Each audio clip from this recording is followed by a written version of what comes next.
A devastating tragedy unfolded in Lisbon, Portugal, leaving at least 17 people dead and 20 injured. The incident, described as a bomb-like crash, has shaken the city and its residents. It was like a scene from a horror movie. Eyewitnesses recount, as a carriage of the iconic Gloria funicular lost control, hurtling down a steep cobblestone street and crashing into a building. The impact was so severe that the carriage crumpled, sending shockwaves through the community. Helen Chow, who witnessed the crash from the base of the hill, described the sound as like a bomb going off. She continued, "There was a terrifying silence after the crash, and then thick black smoke filled the air. When it cleared, the devastation was clear to see. People were in a state of panic, with some crying and others rushing to help. It was awful," Chow said. "I'm still shaken by what I witnessed." But here's where it gets controversial. The funicular, which has been in operation for over 140 years, is powered by electric motors and uses a cable system to allow one carriage to travel downhill while the other ascends. Witnesses describe a series of events leading up to the crash, with one carriage near the bottom of the hill, starting to ascend before suddenly reversing and crashing a short distance back.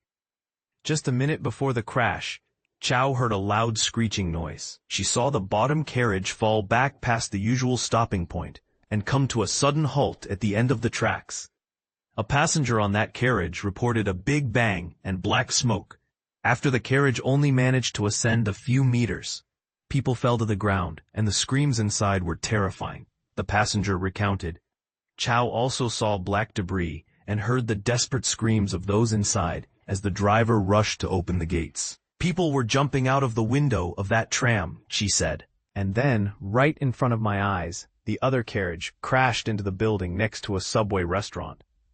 Another witness, who ran to help after seeing the lower carriage drop, described the upper carriage as out of control as it came hurtling down the incline. "We had no time to react. We just turned and ran," they said. "It hit the building at incredible speed." Teresa Davao, another eyewitness, described the force of the impact as brutal, comparing the carriage to a cardboard box as it collapsed. She told reporters it seemed the carriage had no brakes. Farid Shovro, the owner of a nearby store who rushed to the scene, was shocked by the number of casualties. "I've never seen so many people dead together," he said. Some tourists who had considered taking the funicular around the time of the crash shared their close call with the BBC. Eric Packer, a U.S. tourist visiting Lisbon, discussed taking the cable car with his friends, but ultimately decided to walk back to their hotel.